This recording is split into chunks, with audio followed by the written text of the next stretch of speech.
Lord. Okay.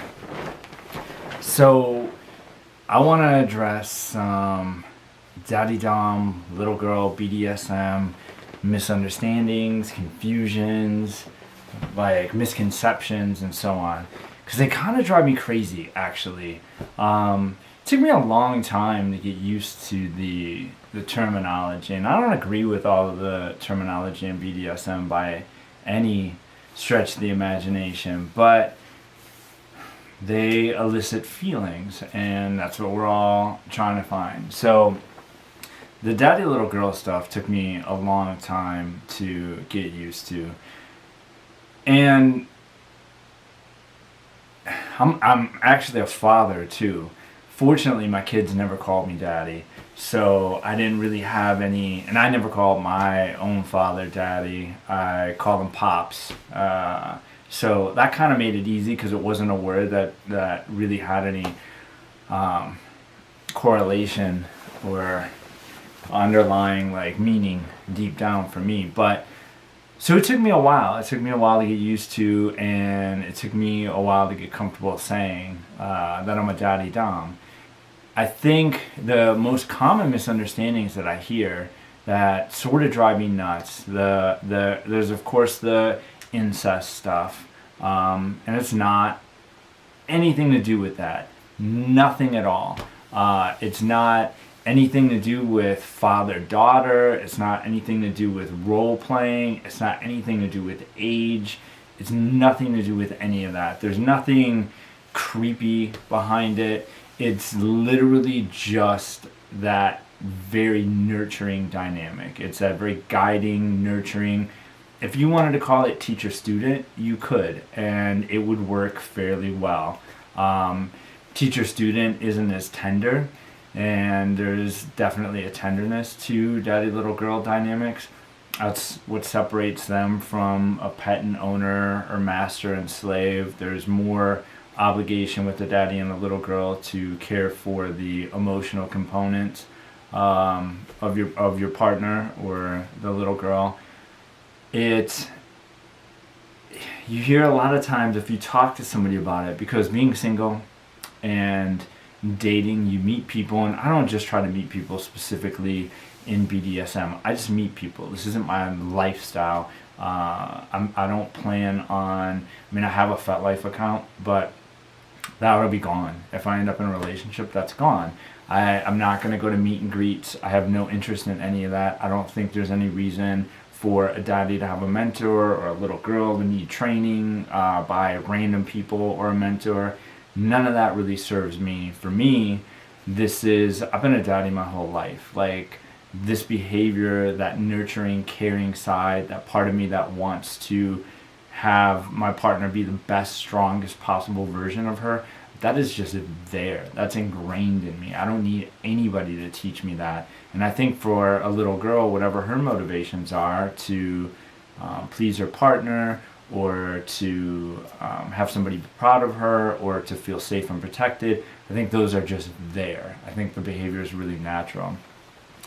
Now, I know in a lot of my videos I sort of get off track, and it's because I don't write anything down. I don't write down ideas that I want to talk about. I just kind of go with whatever's on my mind.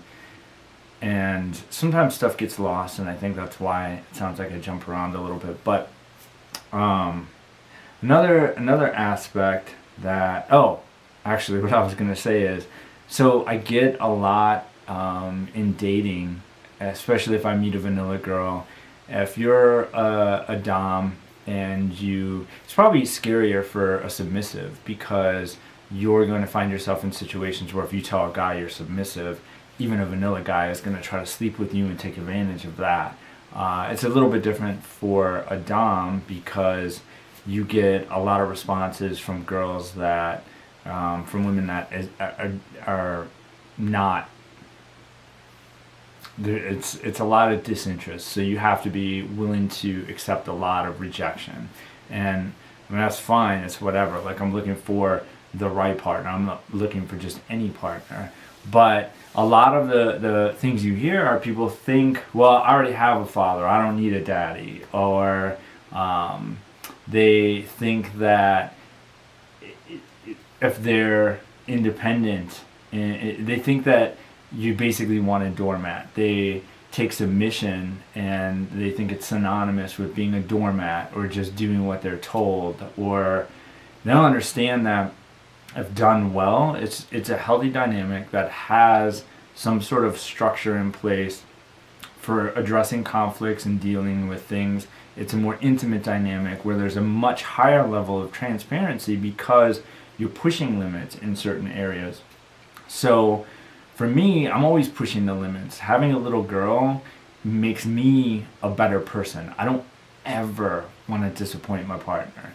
And it's not the same kind of disappoint that a little girl might feel, or maybe it is. I mean, at the end of the day, I never want to I never want to see my partner and have, see a look on her face like she felt betrayed, or like I took advantage of her submission, or I always would want her to know that I see that as a gift and it's something I value and it's something that's important to me and it's something that I always want to protect. And in doing so, I'm always questioning myself and my motives and my reasoning, and am I making the best choice for her and for us versus being selfish. And oddly enough, for me, and this isn't going to apply to all daddies, because there are people that call themselves daddies and they just want to be called daddy in bed, or they really just want to be selfish. I mean, I think if you find a 25-year-old guy that's calling himself a daddy and he's got a little girl and they're looking for a sister, I'm not saying this can't be healthy, and in a poly dynamic maybe it can, but sometimes it's just a dude that wants two girls. And so, shit, I got off topic. I can't even rewind this and see what I was about to say.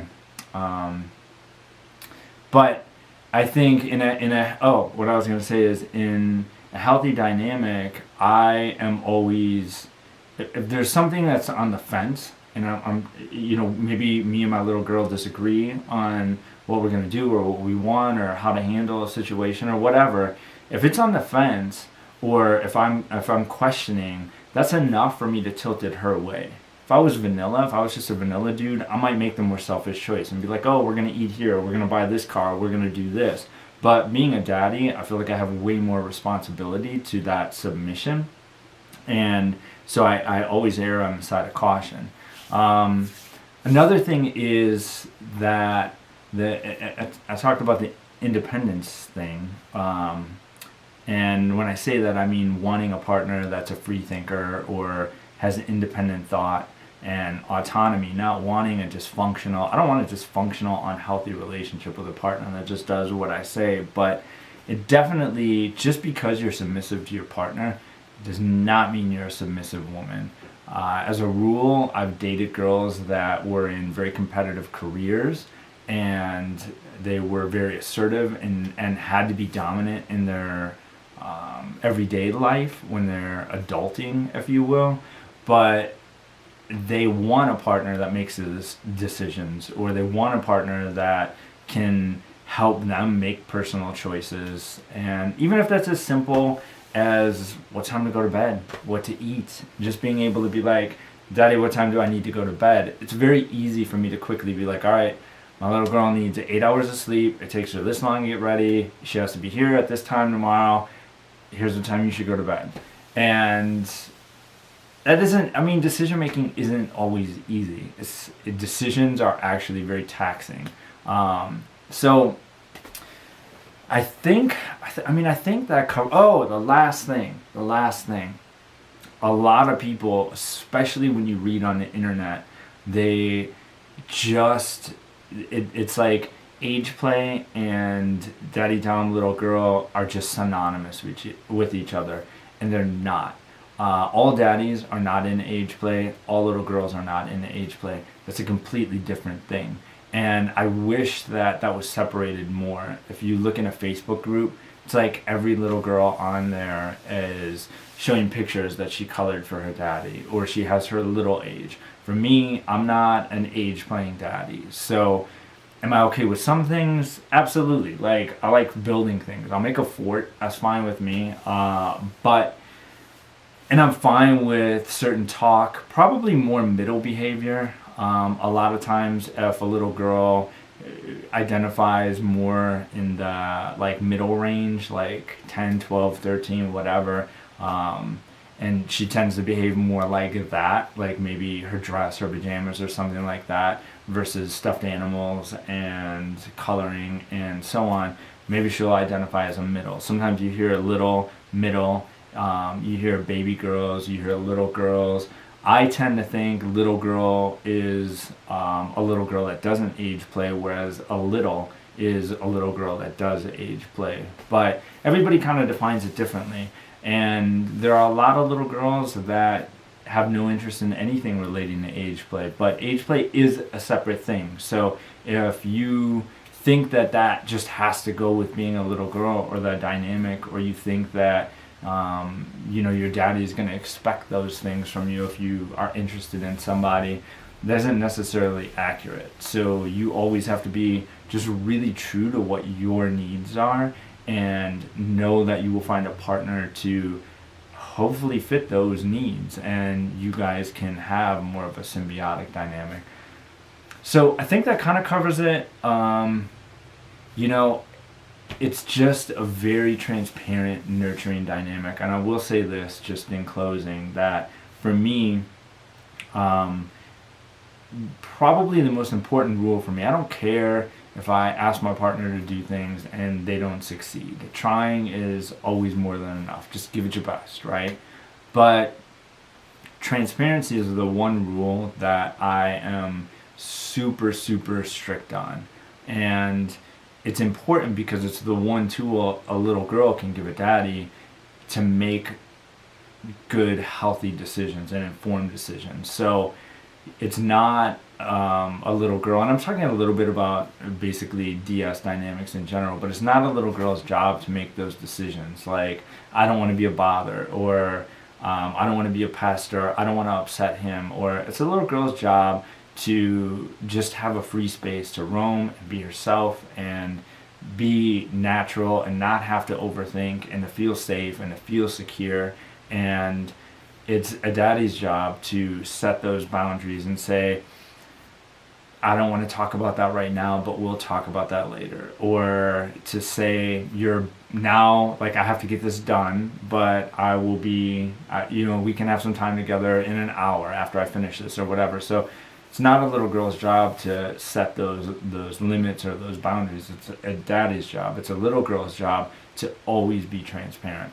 Say what you need, say what is important to you, and know that if there is an issue, your partner will tell you, or your partner will tell you there's an issue and tell you what the resolution will be to it. And also keep in mind that not every daddy is healthy. There are definitely predators, and on both sides. There's little girls that are looking to use daddies, and there's daddies that are looking to use the little girls. So I would definitely say you need to be in a relatively healthy space. You shouldn't be isolated. You should be able to talk to people about this stuff, get in a forum, ask if certain things are healthy. Some of the things I see, for example, that I think are super unhealthy is I've seen little girls super stressed out about a punishment that they were going to get the next day. Well, that anxiety is the punishment. So sometimes you see a little girl who has a partner or a daddy that is super disappointed with them about something, punishment number one, tells them that they're going to be punished tomorrow, so now they have to wait. There's anxiety and stress and uncertainty that comes with that, so that's punishment number two. And then there's the actual punishment the next day. And so I see daddies making mistakes, I see little girls making mistakes, but use your common sense, stay safe, stay true to yourself, and remember, have people that you feel comfortable talking to about this stuff and getting feedback from, and read a book on it. I have on my bookshelf right here, The Loving Dominant. Even if you're a submissive, read the book. Like, it will give you information, and it'll tell you how a partner should be looking at things, and the perspective they should be using, and how you should be being treated. And I think it's a really great book. I don't endorse anything, and I don't actually read a lot of books, but John Warren. So, and it's not even expensive. I don't know what I paid, like $7 on half or $3 or something. So, alright, that's it. If you have any questions, feel free to ask in the comment section, and take care of yourself.